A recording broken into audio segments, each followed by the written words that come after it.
नमस्कार साथियों, स्वागत है आपका एक बार फिर से Kumar Gaurav current affair class notes में। जी हाँ साथियों, मैं आपके लिए आज लेकर आया हूँ 29 मई 2022 के top most important current affair, जो आपके सभी कॉम्पिटेटिव एग्जाम की दृष्टि से बहुत ज़्यादा इंपॉर्टेंट होंगे। तो आज मैं आपके लिए जो हमारे भाई हैं एनटीपीसी CBT 2 और ग्रुप डी लेखपाल इन सभी परीक्षाओं की तैयारी कर रहे हैं, तो उनके लिए बहुत ज़्यादा खास है, क्योंकि आज मैं आपके लिए वन लाइनर कुछ क्वेश्चन लेकर आया हूँ जो स्टैटिक जीके से संबंधित होंगे। और इसी के साथ साथ एक क्वेश्चन मैं आपके लिए लेकर आया हूं जो आपको पता है व्हाट्सएप पे बहुत सारे मैसेज चलते रहते हैं, उनको आप इग्नोर कर देते हैं, लेकिन आज उसी चीज़ को आज मैं क्या कराऊंगा, कामयाब बनाऊंगा और आप सभी के सामने उसे याद भी कराऊंगा। तो बहुत ही इंपॉर्टेंट चीज़ है और बहुत ही इंपॉर्टेंट क्वेश्चन के साथ उस चीज़ को मैंने रिलेट भी किया है। तो उस क्वेश्चन को आप सभी लोग जरूर देखें और एक बार कमेंट बॉक्स में आज की क्लास को थोड़ा सा बेहतरीन तरीके से आप लोग कमेंट कर देना, जिससे मैं और भी ज़्यादा मोटिवेट हो सकूँ और आपको निरंतर रूप से वीडियो लाने की पूरी क्षमता रख सकूं। ठीक है मित्रों, क्योंकि आज की वीडियो आपके लिए बहुत ही मुश्किल से आ पा रही है, तो इसे आप पूरा अंत तक अवश्य देखना, उतनी ही इंपॉर्टेंट क्लास है आपके लिए, तो इसे मैं मिस नहीं कर सकता था आपके लिए। क्वेश्चन है हमारा मनी स्पाइडर। कौन सा मित्रों? Money spider. ये हाल ही में चर्चा का विषय क्यों बनी हुई है, तो इसे समझते हैं। मनी स्पाइडर वैसे तो ये यूरोप के घास के मैदानों में पाई जाती है, लेकिन पहली बार इसे भारत में देखा गया है। कहाँ पर मित्रों? तो भारत में वायनाड वन्यजीव अभ्यारण्य है, यहाँ पर इसे देखा गया है। और ये वायनाड वन्यजीव अभ्यारण्य कहाँ पर है भारत में? तो केरल राज्य में है। ठीक है, बात कर रहे हैं केरल की, तो केरल के आप सभी को पता है मुख्यमंत्री कौन है? पिनरई विजयन। ठीक है, यहाँ पर लोकसभा सीटों की संख्या है कितनी? 9, राज्यसभा सीटों की संख्या है 4 और विधानसभा सीटों की संख्या है 120। हाल ही में आपको पता है कि यहाँ का कुबलंगी गांव जो था वो पहला सैनिटरी मुक्त गांव बना था। यहीं पर आपको पता है सबसे बड़ा वर्ल्ड एटलस भी जारी किया गया था। इसी के साथ साथ आपको पता है एक IAS one school one IAS program कहाँ चलाया गया था? केरल से चलाया गया था। तो ये बहुत सारी चीज़ें हैं जो आपको केरल स्पेशल से याद रखनी है। ठीक है, तो यहाँ पर आपके लिए मित्रों अगला क्वेश्चन देखते हैं। अगला क्वेश्चन आपके लिए इंपॉर्टेंट है, इसमें आपको राज्यपाल संबंधित कुछ पॉइंट बताऊंगा। ठीक है, आज थोड़ी सी छोटी रहेगी वीडियो हमारी, लेकिन उसके चलते मैंने आपको अंत में स्टैटिक जीके की पूरी लिस्ट बनाई है, उसके लिए आपको रखना। तो एनटीपीसी और रेलवे ग्रुप डी के लिए काफ़ी ज़्यादा इंपॉर्टेंट क्वेश्चन रहेंगे, इन्हें आप जरूर देख लेना। किस राज्य ने मंत्रिमंडल ने राज्य की जगह मुख्यमंत्री को राज्य द्वारा संचालित विश्वविद्यालयों के कुलाधिपति बनाने का विधेयक को मंजूरी दी है? आप सभी लोग जानते हैं कि राज्यपाल क्या होता है, जितने भी हमारे विश्वविद्यालय होते हैं राज्य के, उनके कुलाधिपति होते हैं। लेकिन पश्चिम बंगाल ने एक विधेयक पारित किया है, उन्होंने कहा है कि राज्यपाल की जगह अब कौन होगा? मुख्यमंत्री होगा। तो ये पॉइंट याद रखना, किस राज्य ने ऐसा काम किया है? ये किया है पश्चिम बंगाल ने। और पश्चिम बंगाल के राज्यपाल आप सभी लोग जानते हैं कौन है? जगदीप धनखड़। कौन है मित्रों? जगदीप धनखड़। राज्यपाल की अगर हम बात करें तो किस आर्टिकल में क्षमादान करने की उसके पास शक्ति होती है? आर्टिकल 161 के तहत। ऐसे ही अध्यादेश जारी करने की कौन सा आर्टिकल होता है? तो 213। ठीक है मित्रों, इस पॉइंट को आप सभी लोग याद रखना। अब बात आई मित्रों राज्यपाल की, तो मैं आपको सारी चीज़ें बोलकर बता रहा हूँ, आप इन्हें गौर से सुनना। ठीक है, क्योंकि आज थोड़ा सा आपको पता है मैंने पेज पे लेकर ऐसे ही आपकी क्लास बनाई है जल्दी से जल्दी, और आप सभी के सामने पेश कर रहा हूँ, तो बहुत सारी चीज़ें मैं आपको शायद बोलकर बताऊँ, तो उन चीज़ को आप गौर से सुनना। बात करें अगर राज्यपाल की, तो राज्यपाल भारतीय संविधान के अनुच्छेद 153 में है, यानी उसमें ऐसा कहा गया है कि प्रत्येक राज्य के लिए एक राज्यपाल होगा। और ये भी प्रावधान किया गया है उसमें कि 2 या 2 से अधिक राज्यों का राज्यपाल हो सकता है ना। और ये किसके ऊपर डिपेंड करता है? तो राष्ट्रपति के ऊपर डिपेंड करता है कि एक राज्य में एक ही राज्यपाल रहेगा या एक राज्यपाल अदर स्टेटों का भी राज्यपाल रह सकता है ना। तो ये कौन किसके ऊपर रहता है? डिपेंड करता है राष्ट्रपति के ऊपर। ऐसी आर्टिकल 154 है जो, उसमें क्या बताया गया है? तो राज्य की कार्यपालिका की शक्तियों के लिए किसके ऊपर होती है? तो राज्यपाल में निहित रहती है। जिस प्रकार से आपको पता है राष्ट्रपति किसका आर्टिकल 53 के तहत निर्भर होता है, अध्यक्ष होता है, उसी प्रकार से आर्टिकल 154 के तहत कार्यपालिका की सभी शक्तियां किसमें निहित होती हैं? तो राज्यपाल में। ये पॉइंट आपको याद हुआ। आर्टिकल 155 में राज्यपाल की नियुक्ति राष्ट्रपति द्वारा की जाती है। किसके द्वारा? राष्ट्रपति के द्वारा। और आप सभी को याद होना चाहिए मंत्रिपरिषद की सलाह पर, काउंसिल ऑफ मिनिस्टर की सलाह पर इसमें राज्यपाल को नियुक्त किया जाता है। इसकी योग्यताएं अगर हम बात करें कौन कौन सी होती हैं, तो नागरिक होता है भारत का, 35 वर्ष से अधिक उसकी आयु होनी चाहिए, इसी के साथ साथ लाभ के पद पर नहीं होना चाहिए, और विधानसभा बनने की योग्यता बना रखता हो, यानी विधानसभा का सदस्य बन सकता हो, इसकी योग्यता रखता हो।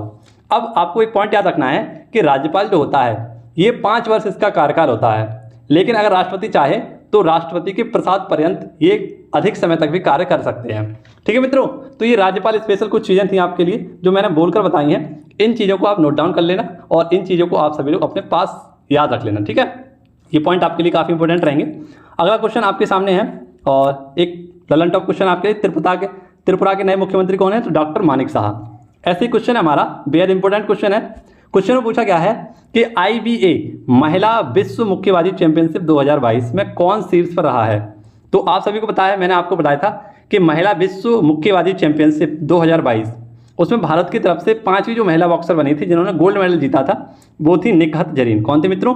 निकहत जरीन ने भारत की 5वीं महिला बॉक्सर बनी थी जिन्होंने क्या किया था? अपने नाम गोल्ड मेडल किया था। सबसे ज़्यादा आपको बताइए किसने किए हैं? तो MC मैरी कॉम ने। तो इसी 2022 की चल रही चैंपियनशिप में सबसे ज़्यादा जो गोल्ड मेडल हासिल किए हैं 2022 में वो तुर्की ने किए हैं। कितने गोल्ड मेडल? तो 5 गोल्ड मेडल और 2 ब्रॉन्ज मेडल, यानी टोटल मिला के 7 यहाँ पर उन्होंने पदक जीते हैं। भारत यहाँ पर कौन से स्थान पर है? तो चौथे स्थान पर है। भारत ने 1 गोल्ड मेडल जीता है और 2 ब्रॉन्ज मेडल जीते हैं, यानी कुल मिला के 3 मेडल यहाँ पर जीते हैं, जिनमें से गोल्ड मेडल आपको पता किसने जीता था? निकहत जरीन ने। ठीक है मित्रों, ये पॉइंट आपको याद रहेंगे। अगला क्वेश्चन देखिए मित्रों, क्वेश्चन नंबर 4 है हमारा।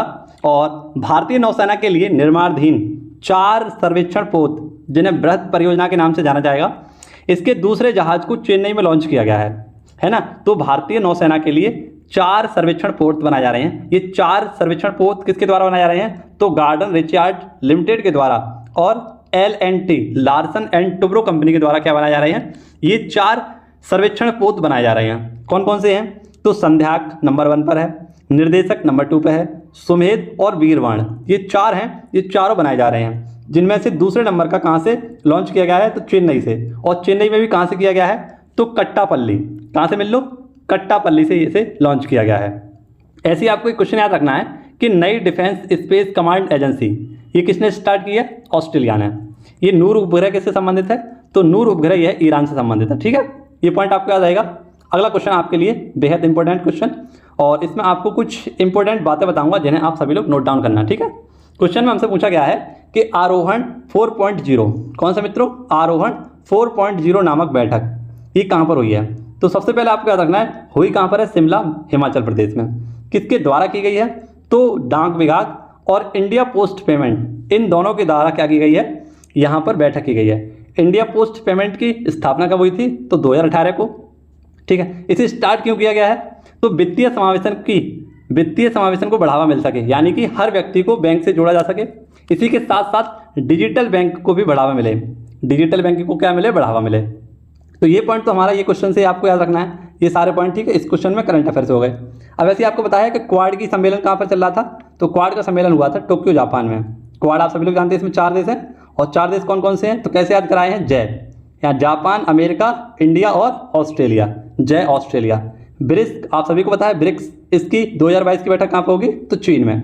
2021 की कहाँ हुई थी? भारत में। और 2023 की बैठक कहाँ होगी? साउथ अफ्रीका में। ये पॉइंट आप सभी लोग याद रखना। ऐसे अगर मैं आपको बताऊं मित्रों, जनधन योजना वित्तीय समावेशन की सबसे बड़ी योजना, जो 0 बैलेंस खाते खोले गए थे, इसे कहते हैं वित्तीय समावेशन की सबसे बड़ी योजना, है ना। इसमें हर व्यक्ति को, हर लास्ट व्यक्ति को बैंक से जोड़ना इसका उद्देश्य था, और 0 बैलेंस इसमें क्या किए गए थे? खाते खोले गए थे। अब ये स्टार्ट कब हुई थी? तो 28 अगस्त 2014 को इसे स्टार्ट किया गया था। ठीक है मित्रों, अब हमारा क्वेश्चन था हिमाचल, शिमला, और शिमला में आपको पता है क्या? आलू अनुसंधान है। अब बात करनी है हमें हिमाचल प्रदेश की। तो हिमाचल प्रदेश के कुछ पॉइंट मैंने आपके लिए नोट डाउन किए हैं, इन्हें आप सभी लोग देखें। देखिए मित्रों, पूछा गया है कि 9वीं महिला आइस हॉकी चैंपियनशिप किसने जीती है 2022 में? तो हिमाचल प्रदेश ने जीती थी। मुख्यमंत्री कौन है हिमाचल प्रदेश के? तो जयराम ठाकुर। ठीक है, ये पॉइंट आपको याद रहेगा। आयुष हर घर कार्यक्रम, ये भी हिमाचल प्रदेश से स्टार्ट किया गया था। धुआं मुक्त LPG युक्त ये योजना कहाँ की है? तो ये भी कहाँ की है? हिमाचल प्रदेश की। सिपकिला दर्रा, रोहतांग दर्रा, और इसका नया नाम क्या है? अटल सुरंग। इसकी लंबाई है 9.20 किलोमीटर। कहाँ पर है? हिमाचल प्रदेश में। सतलुज नदी से क्या निकलती है? सिपकिला से क्या निकलता है? सतलुज नदी निकलती है। ऐसी पॉइंट, पिन घाटी राष्ट्रीय धाम कहाँ पर है? हिमाचल प्रदेश में। हिंग की खेती कहाँ होती है? हिमाचल प्रदेश में। 100% LPG कनेक्शन किसने किए हैं? तो हिमाचल प्रदेश ने। और ई पंचायत पुरस्कार 2020 किसने जीता था? हिमाचल प्रदेश ने। और 2021 का किसने जीता है? तो ये जीता है अपने उत्तर प्रदेश ने। ठीक है मित्रों, ये पॉइंट आपको याद रहेगा। हिमाचल प्रदेश आपके लिए बहुत ज़्यादा इंपॉर्टेंट है। अगला क्वेश्चन देख, क्वेश्चन नंबर 6 है आपके लिए, और काफ़ी इंपॉर्टेंट क्वेश्चन नंबर 6 है हमारा मित्रों, काफ़ी इंपॉर्टेंट क्वेश्चन आप सभी के लिए। क्या कहा गया है? विश्व व्यापार संगठन की व्यापार पर तकनीक बाधाओं पर एक समिति बनाई गई है, और इस समिति के अध्यक्ष बनाए गए हैं एक भारतीय हैं जिनका नाम है अनवर हुसैन। विश्व व्यापार संगठन हमारे काफ़ी चर्चा में रह रहा है अभी, और WTO इसे शॉर्ट में कहते हैं, यानी वर्ल्ड ट्रेड ऑर्गेनाइजेशन। इसका पुराना नाम था GATT। क्या मित्रों? GATT। ये पॉइंट आपको याद रखना है। इसका हेडक्वार्टर कहाँ पर है? तो जिनेवा, स्विट्जरलैंड में। ठीक है, और इसमें प्रेजेंट टाइम में देशों की संख्या कितनी है? तो 164 देश हैं इसमें। ठीक है, ये पॉइंट आपको याद रहेगा। ऐसे WHO में एक होती है कार्यकारी बोर्ड के अध्यक्ष। जैसे WHO के अध्यक्ष कौन है? आप सभी को लोग जानते हैं, डॉक्टर टेड्रोस। लेकिन इसकी एक कार्यकारी बोर्ड होता है, उसके अध्यक्ष बना गए हैं पैट्रिक अमोद। इससे पहले कौन थे? एक भारतीय थे जिनका नाम था डॉक्टर हर्षवर्धन। ये पूर्व स्वास्थ्य मंत्री थे। अब WTO के द्वारा हाल ही में एक इंडेक्स जारी किया गया था जिसे कहते हैं ट्रैवल एंड टूरिज्म इंडेक्स। इसमें टॉप स्थान पर आया था कौन? जापान। बॉटम स्थान पर आया था चाड, और भारत इस इंडेक्स में था 54वें स्थान पर। ठीक है, किसके द्वारा लाया गया था? तो WTO की पहली महिला महानिदेशक कौन है? तो नागोजी ओंकाचा इवेला। अपनी चाची जी क्या है? इसकी हेड हैं। अब जिनेवा की बात आई है, तो जिनेवा में ही हमारे कुछ हेडक्वार्टर हैं। जैसे WTO का हेडक्वार्टर जिनेवा में है, WHO का हेडक्वार्टर जिनेवा में है, ILO का हेडक्वार्टर जिनेवा में है, विपो का हेडक्वार्टर कहाँ पर है? जिनेवा में। रेड क्रॉस का हेडक्वार्टर कहाँ पर है? जिनेवा में। अंकटाड का हेडक्वार्टर कहाँ पर है? जिनेवा में। तो ये पॉइंट आपको इस क्वेश्चन से याद रखने थे। ना संघर्ष ना तकलीफ तो क्या खाक मजा है जीने में, अच्छे अच्छे तूफान ढल जाते हैं जब आग लगी हो सीने में। अगला क्वेश्चन आपकी स्क्रीन पर है, पीपल बायोडाइवर्सिटी रजिस्टर किसने जारी किया है? तो हाल ही में ये पहला मेट्रो शहर है जिसका नाम है कोलकाता। इसके द्वारा पीपल्स डाइवर्सिटी रजिस्टर जारी किया गया है। ठीक है, आप सभी को याद रखना है कि कोलकाता से दिल्ली राजधानी कब स्थानांतरित की गई थी? 1911 में। लेकिन ये कब बनाई गई थी? 1912 में। ठीक है मित्रों, अब ये बायोडाइवर्सिटी आया हमारे पॉइंटों में। क्या है? बायोडाइवर्सिटी, जिसे कहते हैं जैव विविधता। तो विश्व में सर्वाधिक जैव विविधता कहाँ पाई जाती है? अमेजोन वर्षा वन में। यहीं पर दक्षिण महाद्वीप की सबसे लंबी नदी अमेजोन नदी बहती है, और उसी के जो हमारा अफवाह तंत्र है उसी में क्या पाया जाता है? तो अमेजोन वर्षा वन भी पाए जाते हैं, जो जिन्हें हम क्या कहते हैं? विश्व का, पृथ्वी का फेफड़ा कहते हैं। ठीक है, और भारत में कौन है? तो ये पश्चिमी घाट। और पश्चिमी घाट में कितना?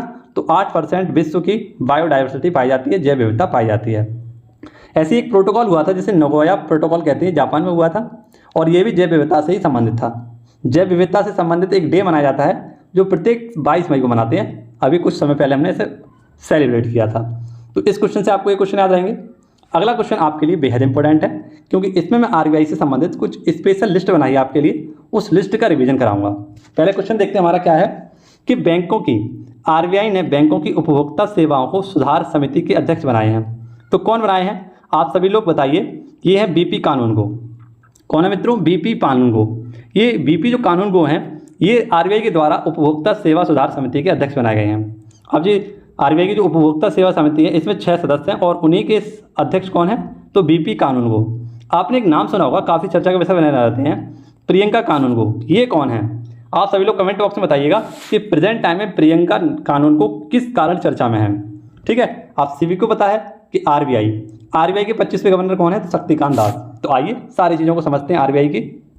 देखिए मित्रों, आपको अगर RBI से संबंधित ये प्रश्न पसंद आए तो मुझे एक बार कमेंट बॉक्स में बता देना, और मित्रों एक बार आप सभी लोग इस वीडियो को लाइक कर देना। ठीक है, कमेंट तो आप लोग बहुत ही कम करते हैं वैसे, लेकिन हो सके तो कमेंट कर देना आज की क्लास के लिए, थोड़ा मोटिवेट हो जाऊंगा और आपके लिए किसी भी हद तक जाकर आपके लिए इस वीडियो को शूट कर दूंगा, आपके लिए बना दूंगा। ठीक है, अब RBI की बात करें तो इसे रिजर्व बैंक ऑफ इंडिया कहते हैं। इसका जो लोगो है, इसमें रॉयल बंगाल टाइगर और ताड़ का वृक्ष पाया जाता है। इसे ही क्या कहते हैं? तो बैंकों का बैंक कहते हैं। इसे यंग हिल्टन और शाही आयोग की सिफारिश पर लाया गया था। ठीक है मित्रों, अब इसका स्थापना अधिनियम कब आया था? तो 1934 में आया था। लेकिन इसकी स्थापना कब की गई? तो 1 अप्रैल 1935 को, यानी इन्होंने काम करना शुरू किया। इसका राष्ट्रीयकरण कब किया गया था? 1 जनवरी 1949 को। इसका मुख्यालय जब स्थापना हुई थी तब कहाँ पर था? कोलकाता में था। लेकिन 1937 में ये कहाँ आ गया? मुंबई में आ गया। और प्रेजेंट टाइम में RBI का हेडक्वार्टर कहाँ पर है? तो मुंबई में ही है। ठीक है, अब RBI के जो पहले गवर्नर थे ये थे डॉक्टर ऑसबॉर्न स्मिथ। ऐसे इसके पहले भारतीय गवर्नर कौन बने? तो CD देशमुख। 25वें गवर्नर प्रेजेंट टाइम में जो हैं वे हैं शक्तिकांत दास, और मौद्रिक नीति के अध्यक्ष हैं। यानी मौद्रिक नीति के अध्यक्ष हमेशा गवर्नर ही होते हैं, ये पॉइंट आप याद रखना। तो प्रेजेंट टाइम में कौन है? तो ये हैं शक्तिकांत दास। 24वें गवर्नर कौन थे? तो उर्जित R पटेल, और इनकी फेमस बुक है जिसका नाम है ओवरड्राफ्ट। ठीक है, लेकिन अगर मैं आपसे यहीं पर पूछूं 23वें गवर्नर कौन थे, तो इसका नाम आप जरूर बताएं कमेंट बॉक्स में। और आप सभी लोग अगर पुराने नोट आपके पास होंगे तो उस पर उनका नाम लिखा होगा। ठीक है, वैसे मैं आपको बता दूं तो वे हैं रघुराम राजन। कौन थे मित्रों? रघुराम राजन। ये पॉइंट याद रखना। ठीक है, रघु। ऐसे पहले प्रधानमंत्री कौन थे जो RBI के गवर्नर भी रह चुके हैं? तो वो हैं मनमोहन सिंह। हमारे नामा राशि हैं मनमोहन सिंह, ये थे। विदेशी मुद्रा भंडार का रेगुलेशन कौन करता है? तो आरबीआई करता है। वित्तीय बाजार का नियमन कौन करता है? तो ये भी आरबीआई करता है। रुपये का चिन्ह सबसे पहले कब आया था? तो रुपये का जो चिन्ह अभी प्रेजेंट टाइम में चल रहा है ये उदय कुमार ने दिया था और तमिलनाडु में ये हैं, तमिलनाडु से हैं। मनी ऐप ये दृष्टिबाधित लोगों के लिए है, आरबीआई ने स्टार्ट किया था। वित्तीय स्थिरता रिपोर्ट ये भी आरबीआई के द्वारा जारी की जाती है, ठीक है।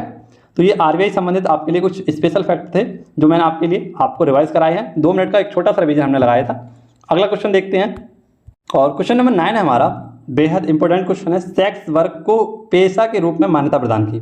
तो आप सभी लोग पता है सुप्रीम कोर्ट आर्टिकल 142 का यूज करके पूर्ण न्याय के जो विशेषाधिकार है उनके पास, उसके द्वारा क्या कहा है इन्होंने, तो सेक्स वर्क को क्या कर दिया, एक पेशा घोषित कर दिया। यानी अब पेशे के रूप में सेक्स वर्क किया जा सकता है। ये पॉइंट आपको याद रखना है। सुप्रीम कोर्ट भारतीय संविधान के आर्टिकल 124 में है और उसके पास एक विशेषाधिकार है जो पूर्ण न्याय का विशेषाधिकार है, वो किसमें दिया गया? आर्टिकल 142 में। अब यहाँ पर सेक्स वर्क को एक पेशे के रूप में मान्यता दी है। क्यों दी है? कि इन लोगों को जो सेक्स वर्कर हैं इनको समान समझा जाए और इनके साथ समान व्यवहार किया जाए, इसके लिए इसको मान्यता प्रदान की गई है। अब इसके कुछ पॉइंट हैं, जैसे कि मित्रों आपको बताऊं मैं, कानून के समान संरक्षण के हकदार हैं सेक्स वर्कर। आयु और सहमति इनकी होनी चाहिए, यानी 18 वर्ष से ऊपर के होने चाहिए और इनकी सहमति होनी चाहिए। सबसे बड़ी बात तो ये है, पुलिस कार्रवाई नहीं करेगी, ठीक है। अगर ये दोनों चीज़ पाई जाती हैं तो पुलिस कार्रवाई नहीं कर सकती। स्वैच्छिक सेक्स वर्कर अवैध नहीं है, यानी अपनी इच्छा के साथ अगर कोई व्यक्ति सेक्स वर्क करना चाहता है तो वह क्या है? अवैध नहीं है। लेकिन अगर वैश्यालय चला रहा है तो वो क्या हो जाएगा?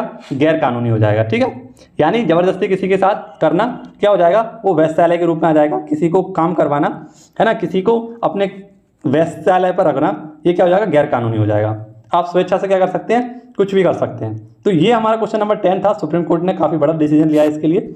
ये पॉइंट आपको याद रखना है, कहीं ना कहीं ये क्वेश्चन आपसे पूछा जा सकता है। तो यूपीएससी की तैयारी जो भी लोग कर रहे हैं उनके लिए इस क्वेश्चन को लिखना बहुत ज़्यादा इंपॉर्टेंट होगा। तो थोड़ा सा इस पर ध्यान देना, इस क्वेश्चन पर आपसे पूछा जा सकता है क्वेश्चन। क्वेश्चन नंबर 10 है हमारा, 26 मई को किसे अंतर्राष्ट्रीय बुक पुरस्कार दिया गया? कौन सा मित्रों? अंतर्राष्ट्रीय बुकर पुरस्कार। तो आप सभी को याद रखना है, गीतांजलि श्री को और डेजी रॉकवेल को दिया गया है। ये गीतांजलि राव आप सभी लोग जानते हैं, पहले भी उस क्वेश्चन को पढ़ाया था। ये नामित की गई थी अंतर्राष्ट्रीय बुकर पुरस्कार के लिए और इन्हें ये दिया गया है। और ये भारतीय भाषा का पहला उपन्यास होगा जिन्हें इस सम्मान से सम्मानित किया जाएगा, ठीक है। ये अमेरिका के हैं डेजी रॉकवेल और ये क्या है? तो एक अनुवादकर्ता हैं, ठीक है। इस पुरस्कार में $50,000 माफ करना 50,000 पाउंड की राशि दी जाएगी, लगभग 44 लाख रुपए के बराबर होगी। किसके लिए दिया गया है? तो ये इनका जो उपन्यास है टॉम्ब ऑफ सैंड, रेत में समाधि, इसके लिए दिया गया है। इस बुक में क्या लिखा है? तो एक 80 साल की विधवा के बारे में जानकारी दी है और उस समय जो विभाजन हुआ था उस समय इस विधवा की क्या क्या हालत रही थी उसके बारे में इस चीज़ को जानकारी इस बुक में दी गई है। इस पुरस्कार की शुरुआत 2005 में की गई थी। ये पॉइंट आपको याद रखना है। ऐसे ही आपके लिए याद रखना है क्या मित्रों, 2021 का ये पुरस्कार किसे दिया गया था? तो डेमन गैलगेट को, ठीक है। और 2020 का किसे दिया गया था? तो डगलस स्टुअर्ट को। इनकी बुक का नाम था द प्रॉमिस और इनकी बुक का नाम था सगी बहन। ऐसे अंतर्राष्ट्रीय बुकर पुरस्कार 2021 किसे दिया गया था? तो मारिके लुकास रूजनेवेल्ट को। और किसके लिए दिया गया था? तो डिस्कम्फर्ट ऑफ इवनिंग के लिए। अंतर्राष्ट्रीय बुकर पुरस्कार 2022 किसे दिया गया था? तो डेविड डायोब को और इनके उपन्यास का नाम था at night already is black, ठीक है। अंतर्राष्ट्रीय बुकर पुरस्कार और बुकर पुरस्कारों में थोड़ा अंतर है, तो ये दोनों बुकर पुरस्कार हैं और ये अंतर्राष्ट्रीय बुकर पुरस्कार हैं, ठीक है। ये पॉइंट आप सभी लोग याद रखना। अब मित्रों बात आई है यहाँ पर ये बात, तो अब तक कितने ऐसे भारतीय हैं जिनको इस सम्मान से सम्मानित किया गया है? तो मैंने आप सभी को बताया था, मैं व्हाट्सएप से एक स्क्रीनशॉट लेकर आया हूँ आप सभी के लिए, उसे आप सभी लोग देखिए मित्रों, मैन बुकर पुरस्कार प्राप्त करने वाले 6 भारतीय है ना। तो 6 भारतीय मूल के कौन कौन हैं? 1971 में सबसे पहले दिया गया था BS नायपॉल को। किसके लिए दिया गया था? इन फ्री स्टेट के लिए। किसके लिए? इन फ्री स्टेट के लिए। ऐसे अगला अगर हम बात करें 1981 में किसे दिया गया था? तो सलमान रुशदी को। और किसके लिए? मिडनाइट चिल्ड्रन के लिए। 1997 में Arundhati Roy the God is small thing इनके लिए दिया गया था। ऐसे ही आपको याद रखना है, अंग्रेजी भाषा में दिया गया था इन्हें। 2006 में किसे दिया गया था? तो Kiran Desai the इनहेरिटेज of loss इनके लिए दिया गया था। ऐसे 2008 में किसे दिया गया था? तो अरविंद अडिगा। और किसके लिए? द वाइट टाइगर के लिए दिया गया था। नेक्स्ट 2022 में आप सभी लोग जानते हैं किसे दिया गया है? तो Geetanjali Shree Tomb of Sand के लिए इन्हें ये दिया गया है। तो यहाँ पर ये पॉइंट आप सभी लोग याद कर लेना, क्योंकि आप सभी की परीक्षा बहुत नज़दीक है। तो ये पॉइंट मुझे इंपॉर्टेंट लगे तो आप सभी के सामने मैंने ये स्क्रीनशॉट मेरे सामने आया तो मैंने आप सभी को पढ़ाने की सोची, ठीक है। अब आरआरबी एनटीपीसी की जो लोग तैयारी कर रहे हैं और ग्रुप डी की जो तैयारी कर रहे हैं उनके लिए कुछ महत्वपूर्ण क्वेश्चन है। तो देखिए मित्रों, क्या है आपके लिए ये क्वेश्चन। देखिए, ये आरआरबी भोपाल 1995 के क्वेश्चन है आपके लिए। ध्वनि तरंगें निर्वात से होकर नहीं गुजर सकती, ठीक है। ग्रामीण विकास संस्थान आरडीआई हैदराबाद में है। अंतरिक्ष यात्री को अंतरिक्ष काला दिखाई देता है। भारत की जलवायु उष्णकटिबंधीय मानसूनी है। अगला क्वेश्चन है हमारा, बल्ब का तंतु किसका बना होता है? टंगस्टन का बना होता है। खून की कमी निम्न हीमोग्लोबिन को दर्शाती है। रक्त दाब को मापने के लिए स्फेग्नोमीटर नामक उपकरण का उपयोग किया जाता है। अगला क्वेश्चन देखेंगे, कपास के लिए आदर्श मिट्टी कौन सी है? काली मिट्टी है। बीडी सावरकर 1957 के विद्रोह को स्वतंत्रता का प्रथम भारतीय संग्राम कहते हैं। भारतीय संविधान में पूछा गया है, क्या क्या है? भारतीय संविधान में सरकार का संसदीय स्वरूप ब्रिटेन से लिया गया है। कहाँ से लिया गया है मित्रों? ब्रिटेन से लिया गया है। ऐसे आप क्या रखना है? पूना समझौता। क्या मित्रों? पूना समझौता। तो पूना समझौता किस किसके मध्य हुआ था? ये आप सभी को याद रखना है, गांधी जी और अंबेडकर के बीच युद्ध हुआ था। किसके लिए हुआ था? तो निचली जातियों का प्रतिनिधित्व करने के लिए या उनका प्रतिनिधित्व मांगने के लिए। नेक्स्ट, केंद्रीय मंत्रिमंडल के आकार और सदस्यता का निर्णय कौन करता है? प्रधानमंत्री करता है। प्रेजेंट टाइम में टोटल कितने मंत्री हैं? तो 43 मंत्री हैं। और 43वां मंत्रालय कौन सा है हमारा? तो सहकारिता मंत्रालय। क्रिकेट में प्रयोग होने वाली गेंद का वजन कितना होता है? तो औसतन कितना होता है? 5.5 औस। चीन में लाल क्रांति माओ त्से तुंग ने नेतृत्व में की गई थी। ऐसी विश्व में सबसे कम वर्षा वाला जगह अफ्रीका, और अफ्रीका में भी कहाँ पर है? तो सहारा क्षेत्र में। नेक्स्ट क्वेश्चन है आपके लिए, मीठे पानी की सबसे बड़ी झील ये कौन सी है? सुपीरियर झील, अमेरिका में पड़ती है। ऐसी सिकंदर की मृत्यु कहाँ पर हुई थी? तो बेबीलोन में। ठीक है, तो ये आरआरबी एनटीपीसी के लिए काफ़ी इंपॉर्टेंट क्वेश्चन थे जो मैंने आपको लगवाए हैं। आशा करता हूँ आपको ये 30 क्वेश्चन काफ़ी अच्छे लगे होंगे और आप सभी ने इन चीज़ों को पढ़ा भी होगा, रिवाइज भी किया होगा। तो ये सारे क्वेश्चन आपको देखने हैं। आज सभी लोग कमेंट करके बताना कि आज की वीडियो आपको कैसी लगी। मिलेंगे आप सभी से अगली क्लास में। धन्यवाद। जय हिंद, जय भारत।